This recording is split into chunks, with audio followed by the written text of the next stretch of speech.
guys. Well, welcome to our CX Trends webinar this year, Data, Bots, and the Human Touch, Mastering CX in 2025. I'm your host, Crystal Weiss. I'm the Director of Global Marketing here at QuestionPro, and I am joined by, I'm going to say esteemed colleagues, though our pre-live chat makes me wonder if they're just up to a bunch of shenanigans. I am so glad y'all are joining us. We've got people joining us. Make sure y'all put where you're from in the comment box. I'm based in Austin, Texas. We've got Thomas, who is in Poland. Manjiri, I think she's in New York, but sometimes she's in India. Nick is from the UK? Question mark? Raj is on the West Coast, and Ken is an enigma. We never know where he is. So let us know where you're from in the comment box. We're going to be here for about 45 minutes, so get comfortable, get your cup of coffee. I have mine. And we are going to start with a little bit of introductions as people are joining us. So I said, I'm Crystal. You can see me live streaming 3 days a week for various products at QuestionPro. But let's get started with the president of CX, Ken Peterson. Tell us a little bit about yourself and why are you here? I am here because I lead the CX product at QuestionPro. I've done so now for 5 years. I can't believe it. I mean, February 1st was my 5th year here. Amazing. I actually knew most of the people that worked here before I even worked here. I met Crystal in 2019 at our first X Day. By the way, X Day is October 8th? 9th. 9th in Austin. Had to plug that. But I lead the product. So a lot of what I have to do is really understand both what the consumers and what our clients need to help better understand their customers. Mm-hmm. So I have to be in tune to the trends all the time. Amazing. We love that. Well, we'll just go in a circle here. I'm not going to call you T2, even though that's what we call you internally, Thomas. Thomas, you're welcome. Thomas, tell us who you are, why you're here, and why you matter. Yeah, I'm Thomas. I have the pleasure to lead the DACH region plus Poland. Why I'm here is actually quite a good question. I feel quite present to be with all the CX stars in the round. I'm since 10 years in the CX field, and I love to learn and see how it's changing since, my area is quite also big because we have Europe, we have Germany, we have Poland, we have Switzerland. And it's always interesting for me how the CX trends are different or who is leading actually CX trends. And when Ken joined and also Raj and Nick and Manjiri, we have a perfect team. So I'm more than happy to join to this expert round today. Amazing. We're glad you're here. And thanks for joining us at whatever time it is in Europe right now. We appreciate you. Manjiri, who you are, what do you do? I am the Vice President of CX at QuestionPro. I have worked with Ken for about as long as I have worked in the customer experience space. I have almost 2 decades of experience in this space, even though I look 25. Of course you do. I'm just really excited to talk to everyone about this because we've been working on this CX trends document for a while, and it's just been amazing talking to everyone and understanding things from the journey perspective, from different regions, from a product, what technology is coming in. So yeah, really looking forward to this. And I'm here because Crystal made me, but not really. I love working with all of these guys and looking forward to this. I didn't make you. Paulina made you. Paulina made me be here. Okay. Paulina is our head of marketing for customer experience here at QuestionPro, and she is amazing. She's sitting in the background now producing this, organizing all of our calendars to be here, which y'all know can be a feat for executives. So we appreciate, the time that you guys are bringing to, it's a sacrifice for us. It's a sacrifice for you. And it is our earnest desire that we are giving you something that matters and something that's good. So we're so glad y'all are here. Okay, Nick, another across the pond joinee or panelist. Yeah. Tell us who you are, where you're from, and why you matter. Thanks, Crystal. So yeah, joining from the UK, I am the CX account director at QuestionPro for UK and Ireland, and kind of CX lead for all the bits of Europe that Thomas doesn't have. Really, joined QuestionPro a year and a half, or nearly a year and a half ago, after a 25-odd year career client side in customer experience at brands like Sky, Vodafone, BMW. Really passionate about customer experience, and just love talking about what the trends are, what the challenges are, how we can help people make and do stuff better with the tool set that we have. So really pleased to be here, and made some fantastic connections since I joined QuestionPro, and always good to learn about customer experience and how we can push it forward. We love that. And last but not least, and we're so glad you're joining us, Raj. Tell us who you are, why you're here, and why you matter. Yeah, hey everyone, I'm Raj. So I'm responsible for QuestionPro's journey management product and our broader CS consulting efforts. Been at QuestionPro about 8 months or so, but prior to that, I've been in the CX space for 15 plus years. Held a number of roles both as a consultant and a practitioner. Also teach a CX course at Michigan State, so I'm pretty involved in the CX space. I'm here because I enjoy loving talking about this stuff, CX trends. And by the way, if you're wondering about the sunglasses, I'm not on vacation on a beach somewhere. I actually picked up an eye infection from my 2-year-old daughter who brought it home from daycare. So I figured I'd spare all of you looking at my red eyes. I know a lot about CX trends. The trend I'm actually most interested in learning about is when the trend of my daughter bringing home illnesses to me is going to end. So some let me know, but otherwise I'm looking forward to chatting with you. Amazing. Well, if you guys are wanting to download the CX Trend Guide, or if you haven't got it yet already, Pauline is going to put a QR code on the screen where you can download the Trend Guide.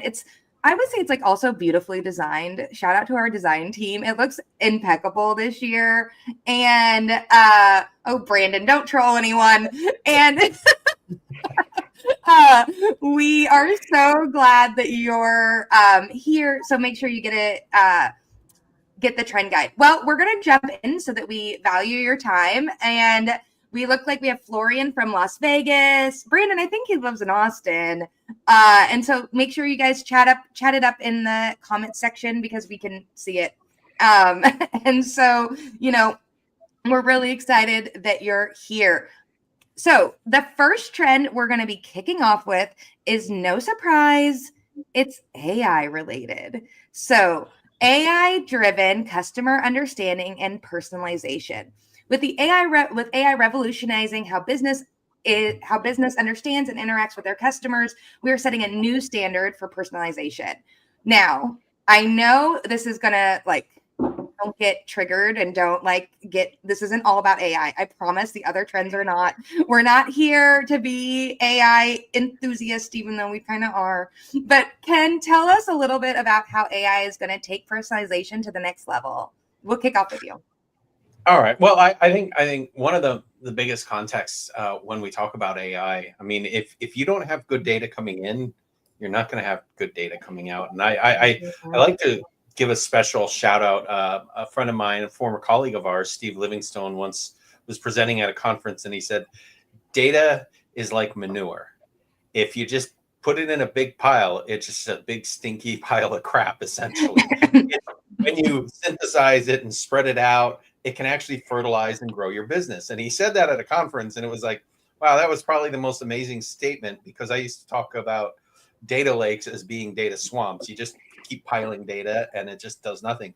And what's great about AI is now that we can use this machine to really mine the data, which is something that hadn't been done before. I mean, if you took the amount of data that we have available on just one of our clients and tried to mine it for every cut and every little synthesis that you could do, it would take 1,000 people years just to get to every cut and understand it.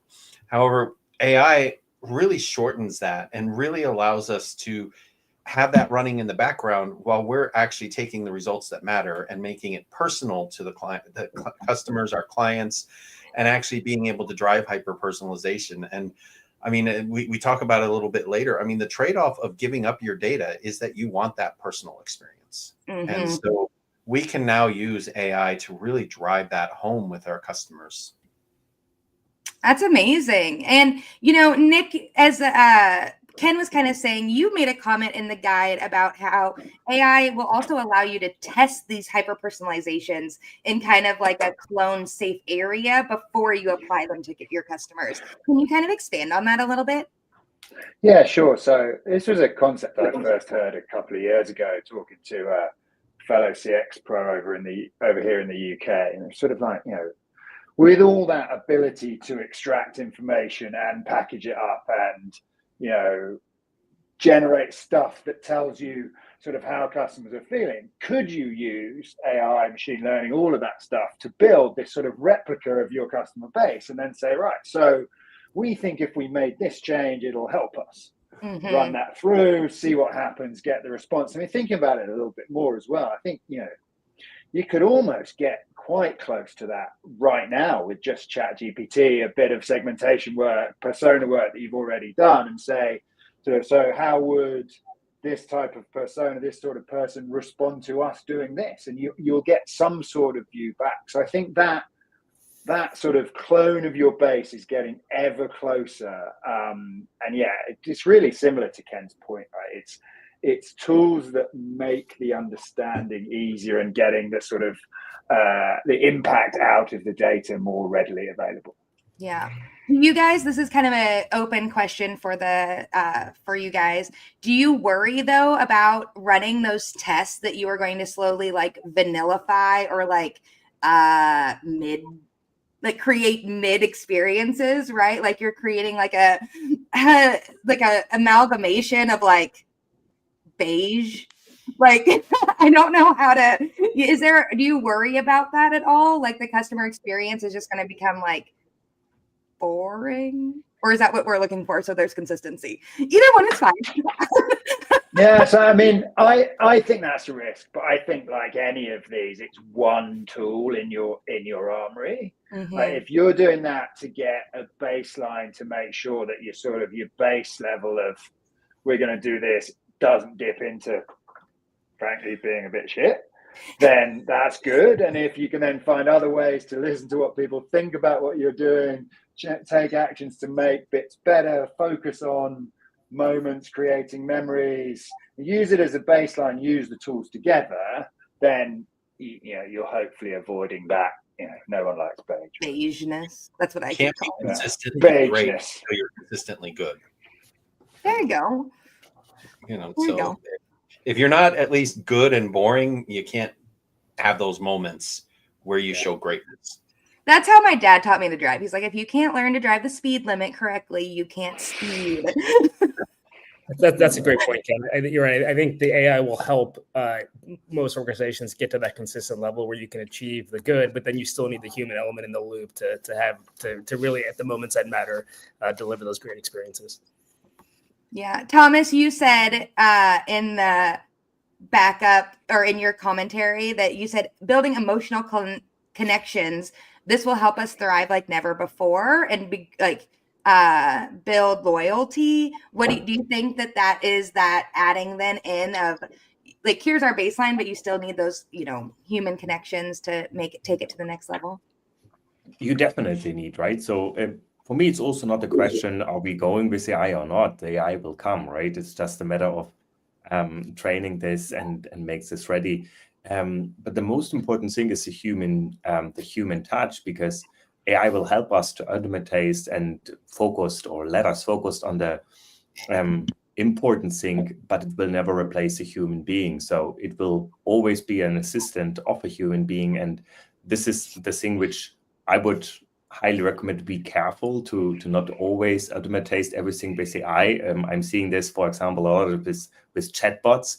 And it drives you actually crazy, right? Because they don't understand your problem. And in this case, it does not help you. It makes actually a bad impression, a bad emotion. So, yeah.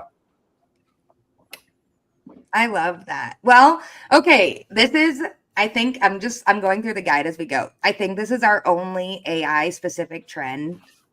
So if you have something to say about AI, speak now or forever hold your peace.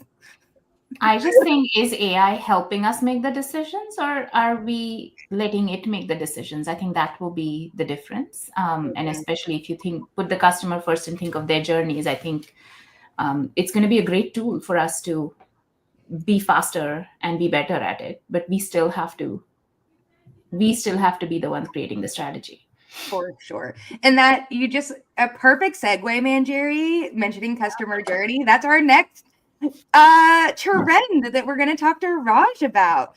So customer journey orchestration, CJO, I guess is the acronym we're going with, guys. Customer journeys are no longer static. They're living dynamic processes that adapt in real time. And Raj, you gave us a beautiful quote that was journey management platforms will expand beyond designers, enabling voice of the customer teams, or VOC. But I swear if I use too many acronyms, this is going to get weird. VOC teams to share real-time insights and stakeholders. Dive into that, Raj. What did you mean by that? What's the future of CJO? Yeah, that's a good point, and there's a lot of different names for it. There's CJO, CJM, customer journey management. There's a lot of, what you call it is irrelevant, but I think the idea is what's happening in this space is that there's groups that have historically developed journey maps, right? So journey maps have been around for a long time, right? And teams would get in a conference room. A bunch of researchers would come in. You typically have design folks in there, and then maybe a lot of companies would bring in consultants to help do this, right? And you'd get in a room, map out the customer journey, put it up on a whiteboard, put Post-it notes out, and then what would happen is the output of that would be some huge file that would get shared, and it might go put up on a wall in a conference room, might be in a break room, and it would just be, that's the customer journey map, right? And that's how things were for a long time.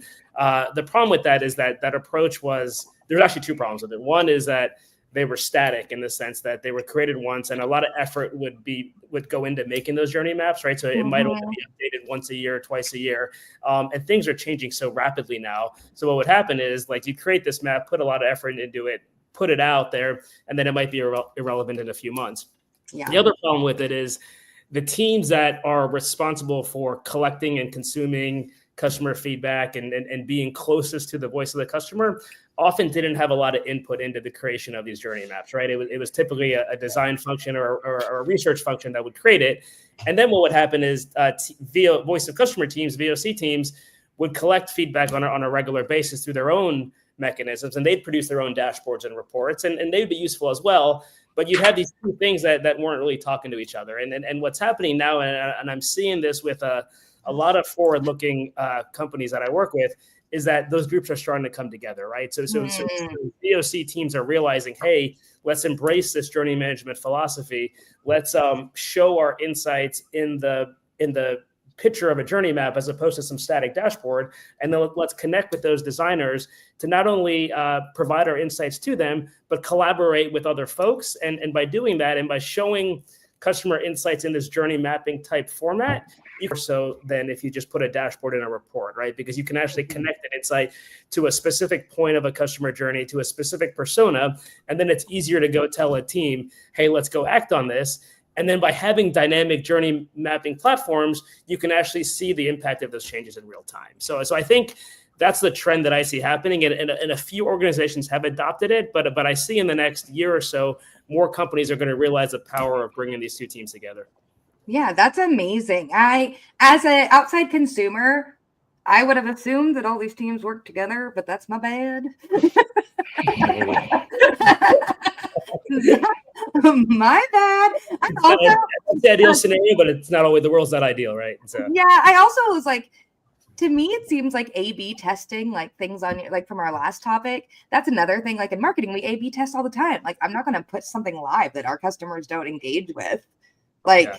Anyways, side note. Yeah. But that is, teams working together, I think, is something that is do you see it increasing as remote work has increased because we all are more available for Zoom calls and chit chats, or do you see it as an in-person activity Yeah, that's a great point. I didn't even think about that, but that's actually a fascinating point, Chris. So I think the remote work and more Zoom has enabled more of that collaboration, right? Because you don't actually need to be in the same room. Like you can actually have, and with, especially with these platforms, QuestionPro being one of them, you can use the platform, right? And multiple people can be in there working on something, and you don't necessarily have to be together in one room. That's awesome. Thomas? No, I just think that the organizations are also getting forced because they're seeing that the touch points are not performing with the customer and that there is something wrong.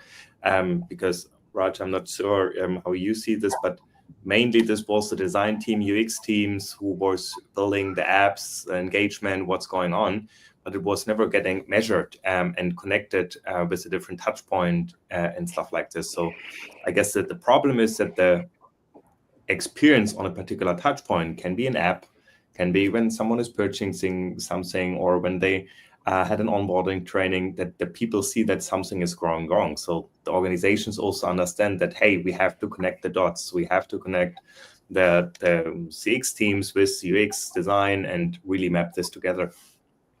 Yeah. Do you think that also just as, sorry, I have questions because I did not read this guide ahead of time. That the merging of teams also is affecting how culture is moving so fast, right? I mean, customer journey mapping, if you did a customer journey map before an election, before an economic crisis, then it's irrelevant 6 months later if it's stagnant. Is that not true? Yeah. So one thing I want to clarify, just that you said, is it's not necessarily the merging of teams, because I think that there's still the teams, and especially in large organizations, might still be separate, but it's more of that cross collaboration among teams, right? So those teams will work closely together and silos break down. Go ahead, Nick. Were you going to say something? Yeah, it's sort of on that theme. I think one of the huge benefits of maps with live data points in is the ability to drive contextual storytelling about what's going on for your customers, and that is what actually brings those parts of the organization together. As Raj was saying, I've been there, printed out a 6-meter map, presented it to team of executives, rolled it up, put it under my arm, and I don't think it survived the car journey home, right? But with tools now, I've got this kind of vision that I want to be able to go to anyone in the organization and go, right, so when our customers do this, right here's good, right here's bad, right here's good, this is what we need to look at here, here's an action, here's a suggestion, and that's how you stitch the teams together.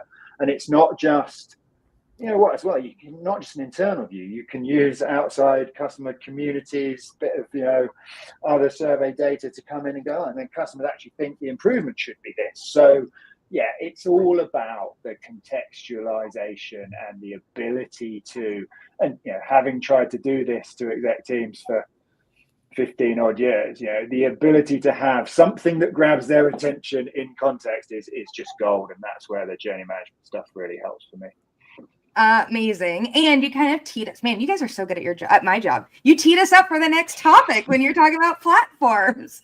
So and shout out to Paul. I think we planned it, Chris. You guys read the trend guide and I didn't.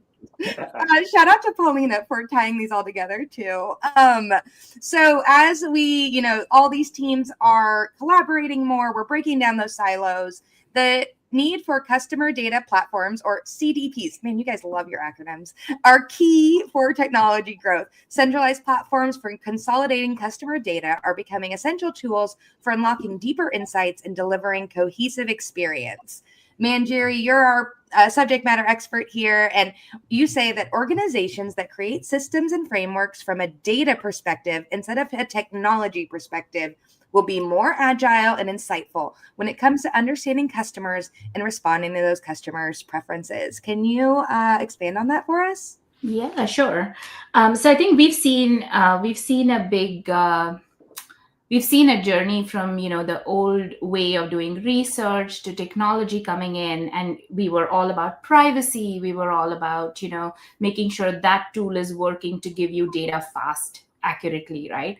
But what's happening is every department or every division of a company has its own technology to build that kind of data that they need for their purposes. But when we go in as someone who wants to synthesize all of it, if we go from a customer journey perspective, saying, I want these 5 different pieces of information, there's lack of governance, there's lack of systems that talk to each other, and then we're buying more systems that can allow you to integrate those systems. So I think if coming from the data perspective instead of the technology perspective, to build a place where you can access the information that you need to access for the customer, I think that's going to be the future. Because right now, all the data is in silos. It's very difficult to get out of there. And unless we have access to it, we can't really generate those insights, right? Mm-hmm. And remember, your relationship with your customer is an active relationship with the brand, right?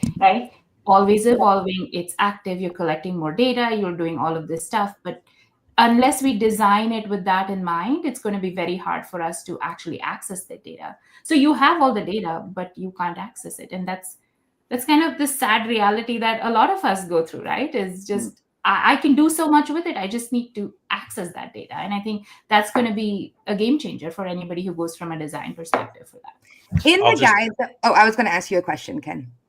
I was going to say, I'll just refer back to the manure comment again. I was not going to do that.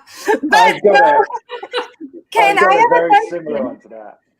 So we have this fun tool at QuestionPro called Instant Answers, which is in the guide is some consumer feedback. In that 55% of consumers said that they're okay with the company sharing multiple data touch points, but 20% expressed a real unease in that. Ken, how do you recommend that companies merge this data to help the consumer while still putting the consumer at ease? Well, I think the big part is that the consumer is going to want to see the results of it. I mean, that's what's going to put them at ease when they realize that, now I can benefit from this data being brought together about me, that I'm getting the best deal, I'm getting the best offers.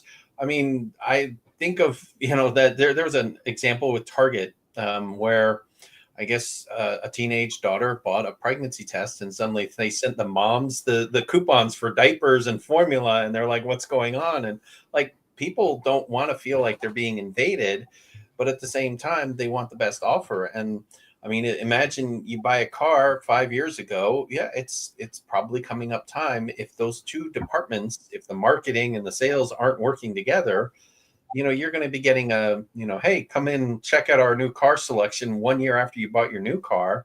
Well, people are going to see that as a failure, and they're not going to want to, they're going to say, don't share my data if this is what's going to happen with it. Mm-hmm. They want to see that it's going to be timely, and it's going to be hyper-personalized, and everything that most of us look at as impossible, it's really possible now. Mm-hmm. Oh yeah, for sure. That needs to work for them, right? Not the company or the brand. Exactly. Once they know that it's being done for them, I think the approach and the outlook is very different.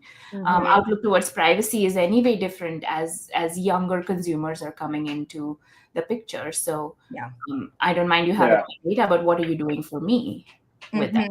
Yeah, and I made a comment in the guide as well, a bit similar to that. Is so often these data platforms are built up from what an organization thinks it needs to store in terms of data, and then they're just layered on as multiple different systems and other use cases, other customer types have come in, and no one's kind of gone through it and gone, right, from a customer perspective, what do we have? What will we do with it? What do we need? If we had that, what would we do with it? What are our use cases? And for me, there's a huge piece about, can your CX team or can someone in a customer thinking world take another look at that data and go, how are we going to use this? How is it going to fuel what we want to do for our customers, whether that is personalization, AI, etc. And linking it all together, Journeys is probably a good framework for thinking that through. I do have like Ken's manure comment, a CTO that I worked with before.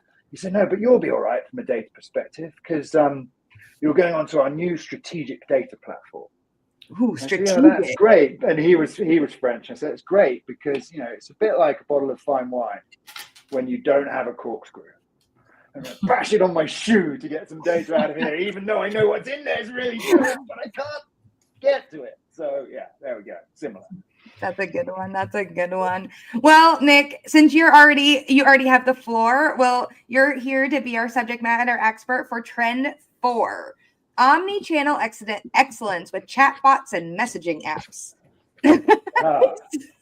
Seamlessly integrating communication channels is now a baseline expectation for also those new generations and for customers as they move seamlessly, I would say, from Instagram to WhatsApp to Apple messaging, because, even for me and my friends, we'll be running a chat in Instagram messages, and then we'll also be running a separate chat in our iMessages.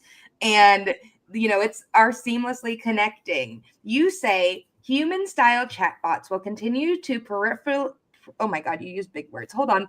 Will continue to be growing. However, you're hoping in 2025 will be the year where organizations really join the dots and figure out what is the brain behind these tools. The internal knowledge base, formerly sidelined, will be really active. Can you expand on that and how CX is going to jump into making this frictionless experience?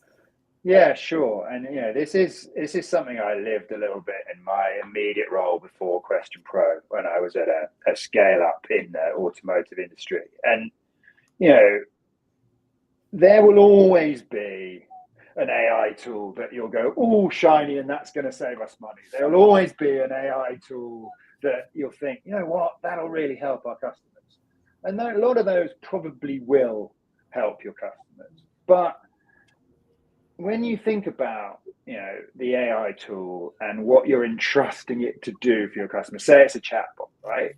Where is it getting that information from? How can you be sure it is saying what you want it to say to your customers? And it struck me doing this work a couple of years ago now that actually the powerful thing behind all of this is the AI's brain in the context of your organization, your policies, what you can do, how you want to be spoken about. And the closest thing that organizations have to that typically is their knowledge base that their customer service advisors have used to find the answers. But it's always been a bit sidelined because advisors are talking to people every day. Most of the top questions are in their heads and they know what they want. So real sort of learning for me from that work was, right, so these things can be great and they will help and they'll only get more human, but what are they saying and how can you make sure that that's always up to date, always saying the right stuff, pulling in all the bits from the data platform that are relevant to that customer and no one else. And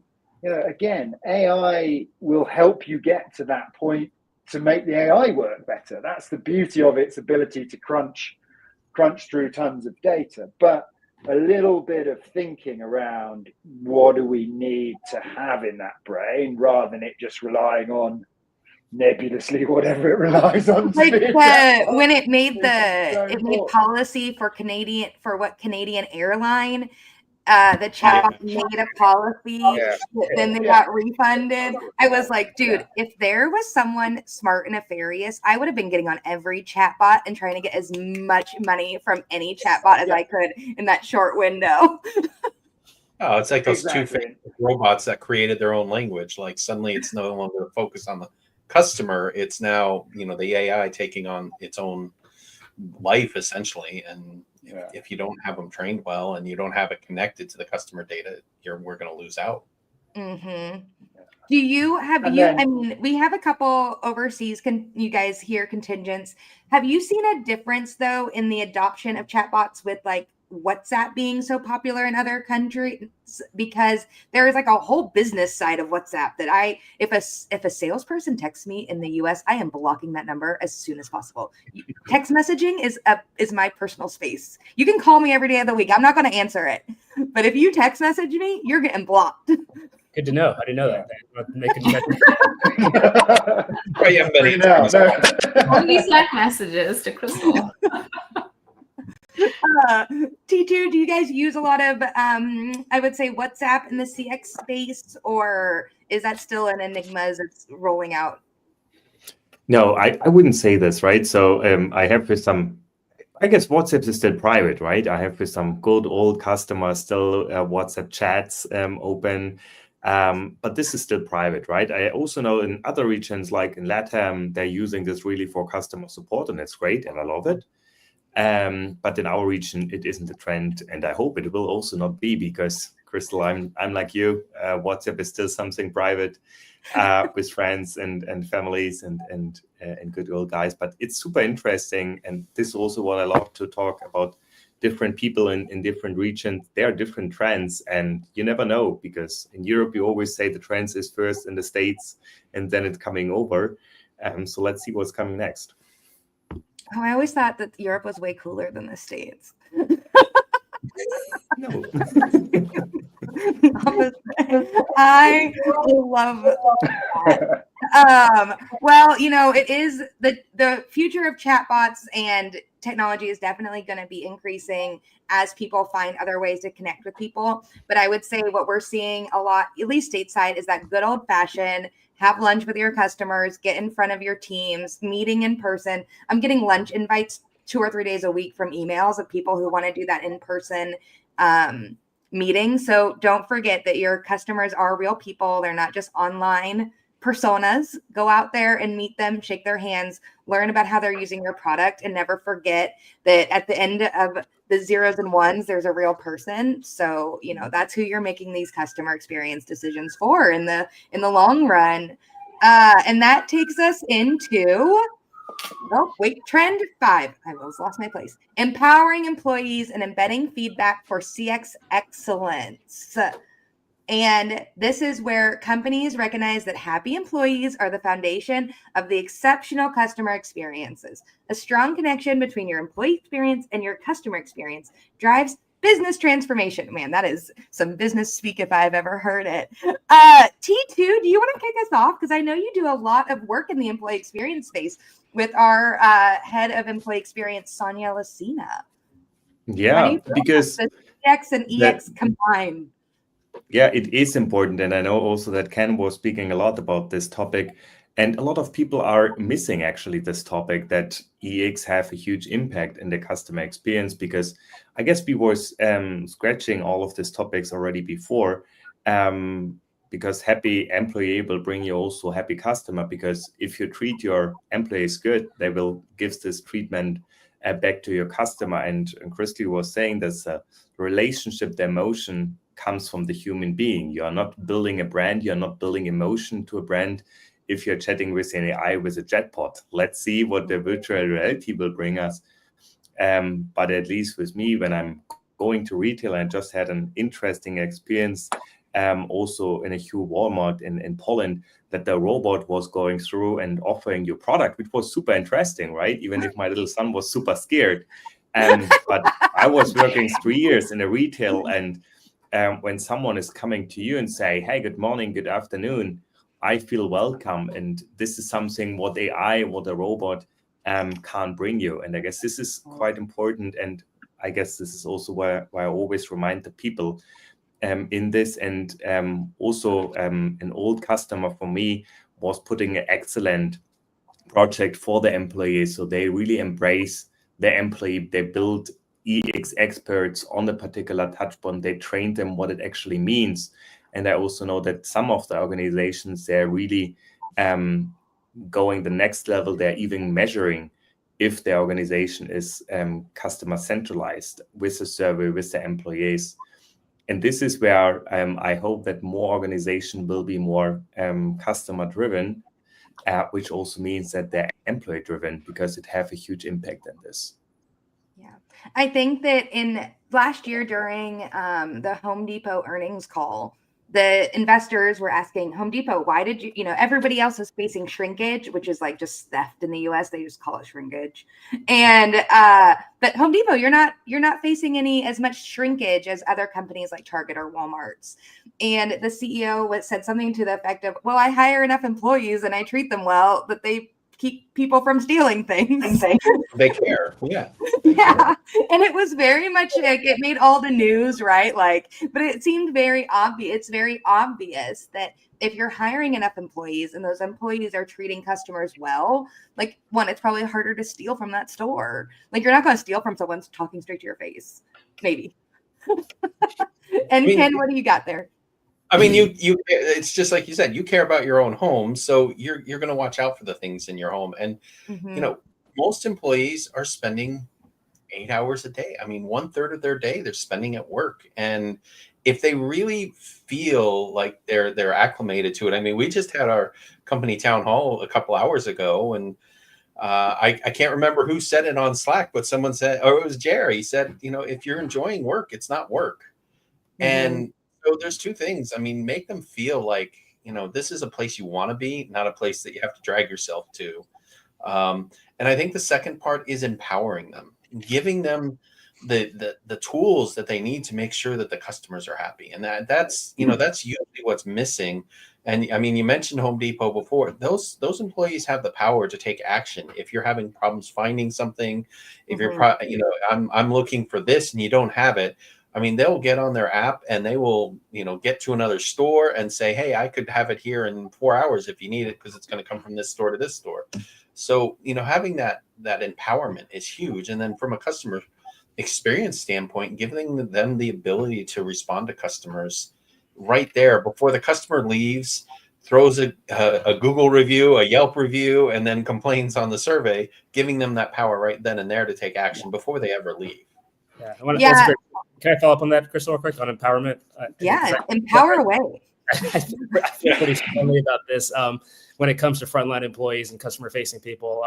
Empowerment is definitely important. Empower them to do what's right. But then also, I think, and too many companies miss this, is just empower your frontline people if they need to go outside of policy or do something that's against the rules. Like empower them to do the right thing for the customer when it makes sense, right? And I think a lot of, and I see this in a lot of organizations, they don't trust their frontline contact center employees, right? And they're penalized for breaking a policy. But there are some times, and again, I mean, obviously you got to follow the rules for the most part, but there are situations where it makes sense, and you got to empower people to think critically and do the right thing for the customer. And that can be really demotivating.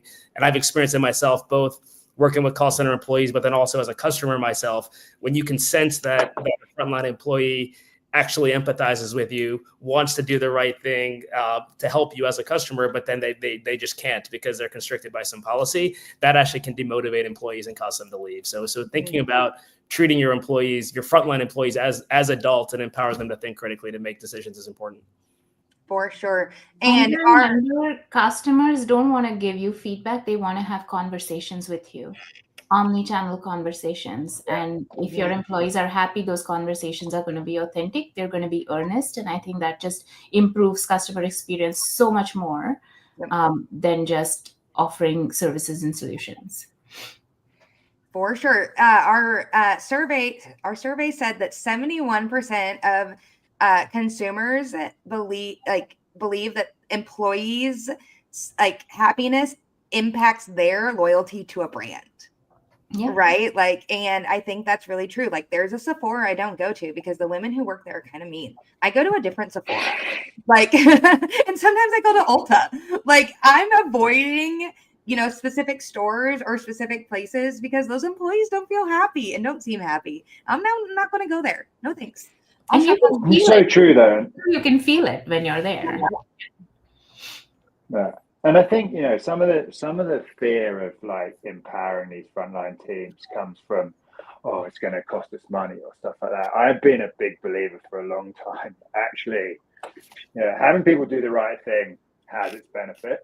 Having them having great conversations which bring you insight is probably more valuable to your business than what you're actually paying out for these frontline teams anyway, which are sort of an accepted cost center or operational cost. And it's a mindset shift into, right, I want these guys to feel they are, and I ran a contact center in Spain as part of an international project. And I said to my guys, you are the most important people in our organization because you actually talk to our customers.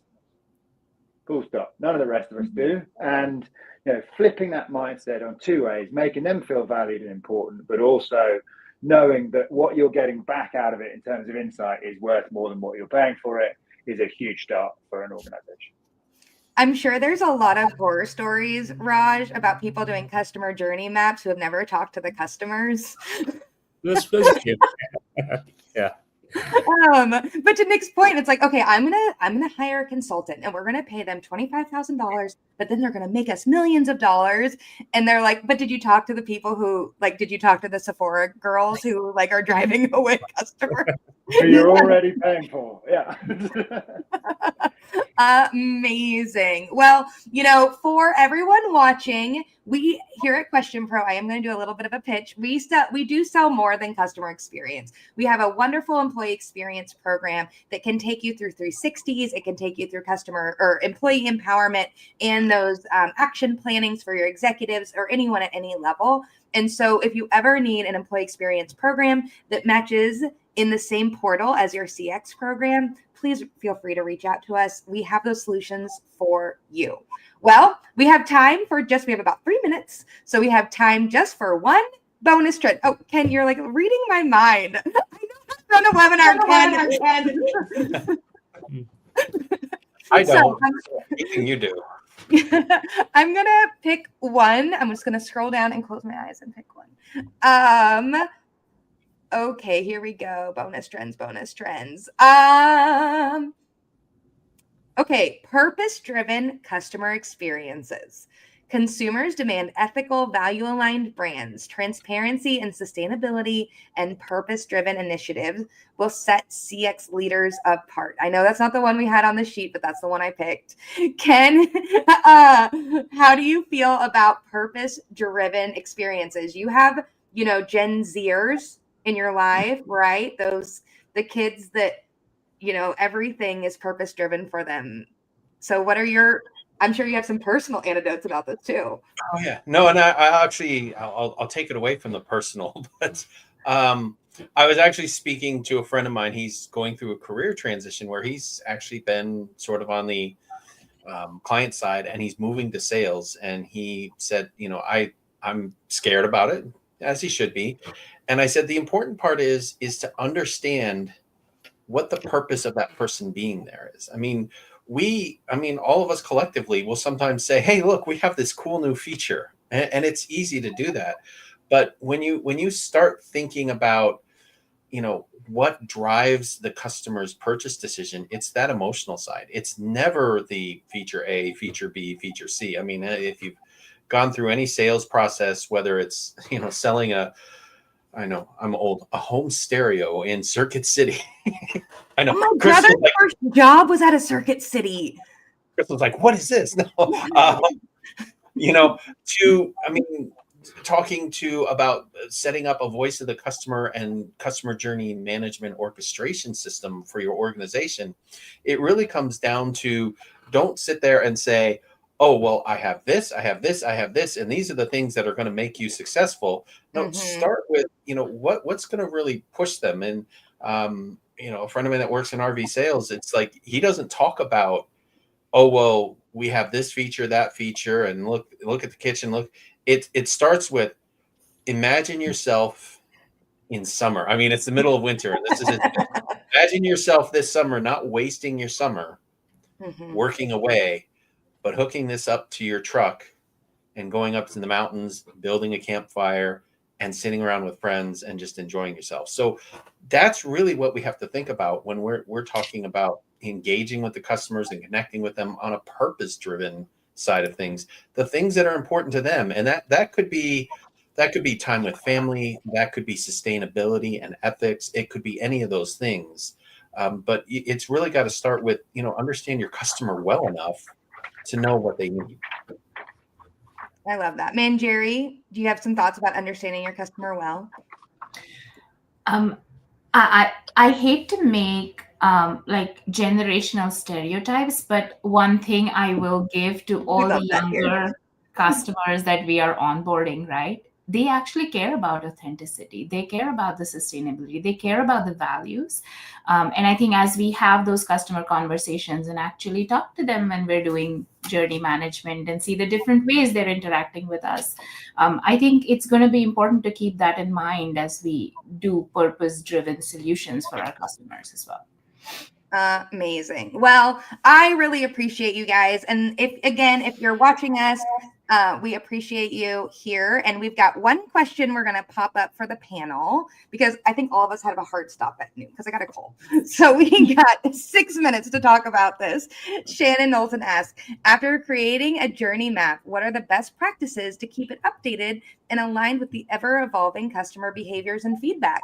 And we actually talked about this a little bit back at Trend 1. So Raj, you want to talk to us about using platforms efficiently? Yeah. It was actually Trend 2, but yeah. My bad. I have to take advantage of a chance to correct you.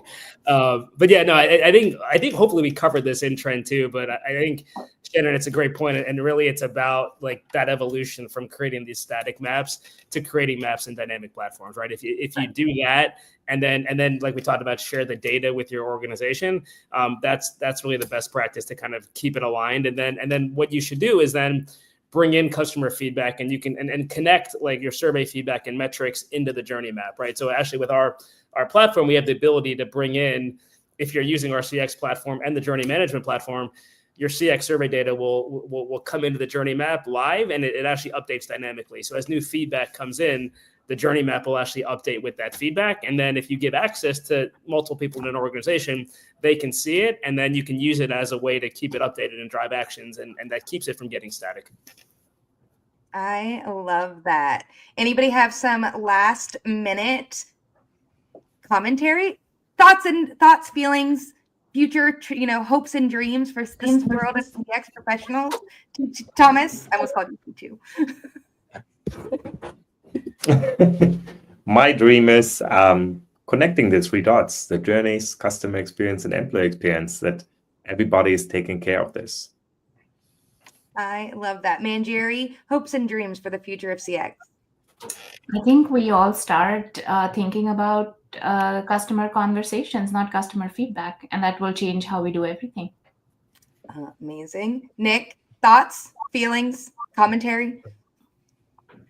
I think it's keeping it human in this age of technology, right? And remembering we're all a bunch of people trying to make another bunch of people's lives easier. Man, you guys are like making perfect sound bites for socials. That was Nick. That was mine, Nick. You stole mine. Oh, I'm sorry, dude. Okay, Raj, you got to come up with something else. Yeah, I mean, I think I'll just expand on that, but just like as we think about AI and using AI in the first part of it, like it's let's use it for the efficiency. Let's use it for the customer perspective. I think a lot of companies forget about the customer perspective. They're adopting AI for their own benefits, but it's important to find a balance between the customer and the company benefits. And don't forget the human part of it. Your customers are real people. Yeah, for sure. And Ken, last but not least. I reflect. I mean, when I first started in this industry, my mentor said something that just has stuck with me this entire time, which is customer experience should not be, hey, we're just going to make more money off of this, but we're going to be a good brand doing good things by our customers. And that's really what I've always hoped would happen with the clients that I work with. And I've been very fortunate to work with some great ones. And that's what my goal is.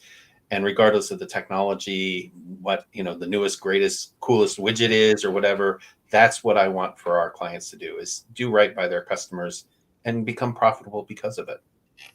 We love that. There's definitely a brand of makeup that I just bought the other day that I don't really like, but they're doing this like side marketing campaign that I really like. And I was like, oh, I'm just going to spend money on this because I like what they're doing. And it made me definitely think about the, like they're doing something good and that's rewarding. They're being rewarded for that. I buy Bomba socks for the same reason. Dude, I have Bomba sock slippers. They're great. Anyways, we are so glad that y'all are here. And thank you so much for giving me an hour, 55 minutes of your time. Thank you for everybody watching. please make sure to reach out to us. All these guys are on LinkedIn. I'm also on LinkedIn, but I don't share useful content like they do. And connect with them on LinkedIn. And if you're always in need of a customer experience platform, an employee experience platform, or just your basic research and insights, QuestionPro is here for you, and we can set you up with empowering your customers and ideally, empowering your employees and making some more money, which, isn't bad. We appreciate you guys, and thank you so much for joining us. Bye. Bye. Thank you.